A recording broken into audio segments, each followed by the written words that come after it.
Welcome back to the Stephen Knight Show. Adam, how's it going in DC? It's going great in DC. We had the day off. It's President's Day, so we actually Abby's sister was in town, so we did some sightseeing. We went to the Washington Monument, which I've actually never been up. So we, went up and looked around, and that was fun. So clear but cold here. How about you Yeah, guys? same here. It's cold here, but it's not that cold, but it was chilly, a little chilly. Hmm. But we were just talking about a story and Hot Topics where did you hear about the story where the man in DC he The lotto won the ticket? lottery? Yeah, Can I saw that. That's crazy. I hope he wins something because that's ridiculous. you imagine if he cussed out his whole company and told them where to go? Yeah, well, as they always say, wait till you get that money first before Wait you till make the check any clears. drastic decisions. But yeah, let's hope he didn't go too far. Right. I'll let y'all take it away, movie views. Sure thing. So I actually went back to start looking at some of the Oscar nominated films. And last week, since you can actually rent it on Amazon Prime, I watched Anatomy of a Fall. And this is a French kind of courtroom drama that follows a murder, and it's a couple that lives somewhere in the French Alps.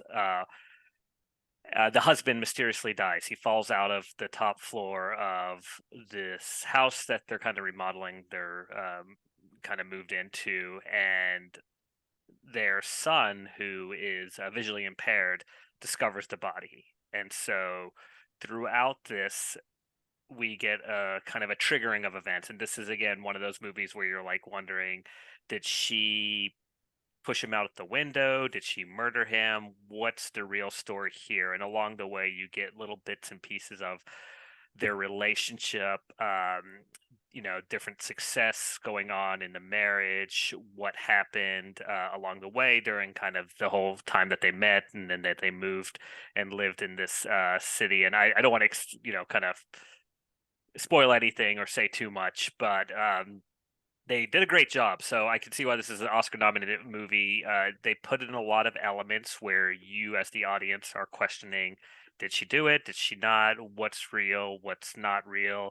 I think the fact that it's a French movie and it stars Sandra Holler, who's actually also in Zone of Interest, another Oscar nominated movie, but she's a German actress, and she is speaking English through a lot of the movie because her husband is French, and so of course the common ground is to speak English so they both can understand each other. But the movie does a great job of kind of starting with that. But since she's going through the French court system, she has to speak in French, and her French isn't perfect always, and so again it adds to that little bit of confusion as the audience of who's remembering what actually happened, where did things kind of switch up in the storyline. Anyway, again, great story. It does give you kind of resolution, but not the resolution you may want in the story. And overall, she did a great job. And if you're a fan of these kind of courtroom dramas, definitely I would recommend checking it out. Um, the other thing I saw, which actually came out a few years ago, and it kind of, I guess, maybe slipped under my radar, is a TV show called The Serpent. And Chike, let me know if you've seen this and if you've already talked about this. But this is a Netflix series. Actually, it was originally a BBC series, but it's a Netflix series that follows the story of the serial killer, Charles Subraj, and it takes place in the 70s where he and some of his associates are robbing and murdering tourists that are coming through along what they call like the hippie trail going through Southeast Asia and along the way.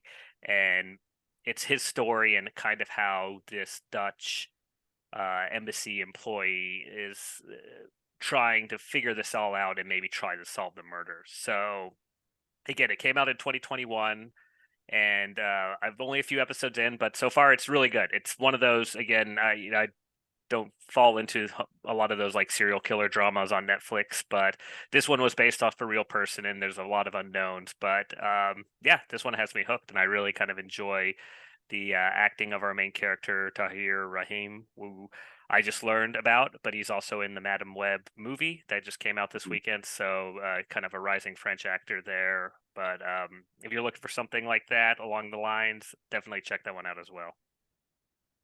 So this weekend seems like you were in your foreign language vibe. Yeah, it's funny, yeah, yeah. I did notice like yeah, both French speaking entertainments that I was involved with. But yeah, and as we know, it's always good to kind of get the film industry from other parts of the world Right. because they think differently, they act differently, the culture's different, Hmm. and so you really get a kind of a taste of the personalities. So, and I want to say this to some of our listeners and viewers that snub their nose at subtitles in foreign language films. Those are some of the best films. They tend to be better than the American ones. Just Hmm. saying. You feel like doing all So, that reading. yeah, but the content is so much better. It No, it is is good. because they don't have the confines that we stick to in the States. We tend to go for the obligatory, either it's a really bad ending or obligatory really happy ending. We go either way. It's Mhm. either or. They will leave you in a tizzy at the end of a film. I think they just paint with more artistic color. Just Hmm. my Yeah. opinion. Yeah, but Steven, I understand. Steven, if he wants to read, he'll go get a book. No, I mean, I remember one time I put on this movie. I saw it sometimes. Oh no, I'm not in the mood. No, to But be fair, honest, I have to do this for a living, and right, sometimes I just don't feel like it. Sometimes I right, won't, and I'll save it to when I'm in the mood. right. But I will say, typically they are really good. I will say Hmm. that. So my first film is "You Hurt My Feelings" with starring Julia Louis-Dreyfus. You know her from Saturday Night Live, Seinfeld, and Veep. I instantly wanted to see it when she was starring in it. She's a draw for me. Also stars Tobias Menzies and Owen Teague, and it's streaming on Paramount Plus. It's basically a drama comedy, a dramedy, if you will, about what happens when someone who is close to you and loves you gives you the honest truth or not gives you the honest truth and lies to you to save your feelings. And what happens when that truth is found out and you didn't offer it.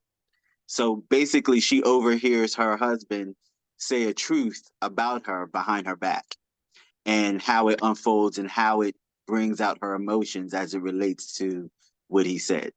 Um, and how we all tell those little white lies to get through life and what that actually would mean if someone knew the truth about the lies that you told. I thought it was very interesting and colorful.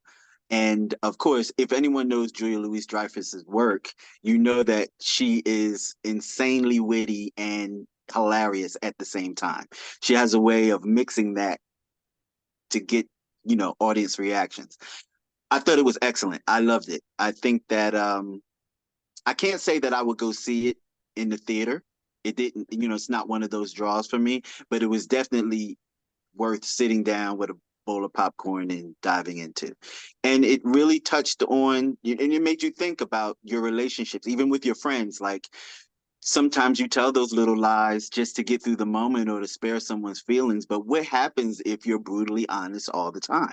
Would that be a help or a hindrance? So I urge you to definitely check it out. And if you do, let me know what you thought about it and how it relates to your real life. Uh, The next film is a documentary film called Invisible Beauty. And this film was directed by like one of my favorite people in the whole wide world, even though we have not met. But Beth Ann Hardison is like, she can do no wrong in my book. If you don't know who Beth Ann Hardison is, she is, I guess, a quick reference. She is Kadeem Hardison's mother. And Beth Ann Hardison started out as she was a showroom model. She became a runway model, then magazine covers, and then she wound up owning her own agency. And what she did, she was basically a disruptor in the fashion community for inclusion. She wanted more people of color and more people from, she wanted a diversity in the fashion world. And it's basically her journey into the fashion world, not really zoning in on that or wanting that for herself. She just kind of fell into it. And some of the people that are featured in the documentary film are Naomi Campbell, Tyson Beckford, Zendaya, and Ralph Lauren. And they basically big up her on her contribution to the fashion world, to where we see it is today, is some of the contribution to Beth Ann Hardison and her work inside the community. So it was very interesting to know that some of the things that we have today, like we wouldn't have a Tyson Beckford if it wasn't for Beth Ann. Naomi Campbell wouldn't be in the places that she was in because of Beth Ann Hardison. So just to see her moving through the decades and the people that she knows and the places that she's been and her hand that touched everything. If you know anything about Clarence Avant, what he did for music is basically what Beth Ann Hardison did for the fashion world. So definitely check that out. It was a really good documentary. Awesome. Nice, nice. Did you, Adam, get a chance to watch Abbott? I saw the first episode or the double episode. Yeah, yeah, hilarious. It was great. Yeah, I'm glad the principal wasn't going to be kind of the professional the whole episode. I'm glad they brought her Right. back to it to full That circle. was hilarious. Yeah, yeah, yeah. So I love it. So yeah, they're hitting strong this season. We'll see where they go with it. It was a surprise, I guess, because it's a two-parter of like when what's our main character? I can't remember her name right now, but Miss Teagues. She works for the school board or whatever that like Hmm. program is. But I'm glad they're bringing it back. They threw in some curveballs there to make you wonder Yeah, where they're going, but then they're bringing it back. So yeah, yeah. Can I Um, shout out North Country, True Detective? It ended this week. This was the last episode. mm, Um, I was a little disappointed at the ending because all of the other episodes was this big build up, and the ending was like kind of like, eh. But I still, rated as one of the better series on television. And if you haven't checked it out, please check it out. Despite what I said about the ending, it was still a nice ride. the anything best. coming down the pipeline? Uh, Yeah, a few things. No, I like Chike's review because it's talking about when you have to be honest, and that's the honest review. I feel like I've had to be honest. Steven kicked me off the show pretty quickly, so We used to be too honest. We used to work together. I know. I'm surprised I lasted that long. Um, yeah, so a couple things. I still want to see One Love, the Barb Marley Yeah. film. March 1st is Dune Part 2, which really kind of crept up on me pretty quickly, but the first part was so good. I'm excited about this part 2. And then another couple things, they just dropped trailers. First of all, Deadpool and Wolverine coming out in the summer. It's kind of bringing kind of the Fox X-Men Marvel characters into the Disney fold. And then Shirley, which is a Netflix release about Shirley Yeah. Chisholm, the first Mm-hmm. congressional congresswoman Hmm. running for president. And of course, It Regina King stars as looks really good. yeah. So those are the two kind of the newest ones on my radar. Tyler Perry has a new movie coming out starring Kelly Rowland and the guy from what's that movie? Shoot, I can't think of the name. Anyway, I'll figure out. But yeah, he has a movie coming out Friday. It looks really good. It's supposed to be like a romantic thriller kind of thing, suspense kind of thing. But yeah, it comes out this Friday. Kelly Rowland's been promoting it. Apparently they had the screening for it over the weekend. And Sherry Shepherd was saying she went and she was naming all the people that came because she was thinking she said Beyonce came late. I mean, not late, but like after the red carpet, her and Jay-Z. And then she said that Mariah came and she saw someone big blonde hair. And she said, I didn't know Mariah floats. So she came in and Tina Knowles was there and just some other people. But yeah. But no, it looks like it'd be good based on the trailer that I saw. What about you, Chike? So I'm excited. I guess Marvel had tuned into the Stephen Knight show and they heard that I've been talking about them. I'm giving myself credit if you didn't notice. And on March 20th, they will be releasing something called X-Men 97. X-Men 97 is basically picking up on the series, the popular X-Men series, animated series that was popular in the 90s. It ran from, I guess, 1990 to 1997, well, 96. And so basically, they're going to start off as if they were in 1997, picking up right where they left off, where that series ended, and continuing. The animation looks basically the same, except maybe a little bit better. They have some of the same voice actors doing some of the work again in this new series. And I am feeling this vibe. I've been getting on Marvel that they don't contribute to their animated world like DC contributes to their animated world, and they need to step up. Well, they stepped up in a big way because to me, that whole series of X-Men was probably the best that they've ever done on X-Men. And it's also a great lead into what could possibly come in the films because, you know, they normally base the animation off of, well, they base the movies off of what's in animation. So I'm happy to hear that this is the trajectory in which they're going. And also a cheat clue for some of the people that are fans. And if you want to know what characters that you may see, just pay attention to the toys that are sold. If they have the toy in the stores, then you're going to see that character either in animation or in live actions. Just a little cheat. Yeah. That makes me think too. Oh, sorry, go ahead, Stephen. No. So, Chike, you're an anime fan. Have you seen the trailer for the live action Avatar, Last Airbender? Does it Yes. look good? Because I had never seen the anime, but I've heard great things. I've heard it's like one of the best animes ever. So it is. I'm hoping. And more so for me than I mean, yes, it's beautifully, you know, done artistically, but the storyline of the Airbender just itself, just that story alone, the story of someone who's ostracized coming into their own and being different and finding your purpose and actually standing in your purpose. And We lost Chike. But I'll say whatever he said. he Standing was in your standing in his purpose. being part of the purpose. This is going to be a great series. He was in his I purpose. can't wait to check it out. So the movie I was talking. Yeah, go ahead. Sorry. The movie. There's Chike. Okay, you lost you for a minute. Oh, sorry. Did you hear what I said? Standing in your purpose. Yes. Yeah, okay. We filled it in for you. Right.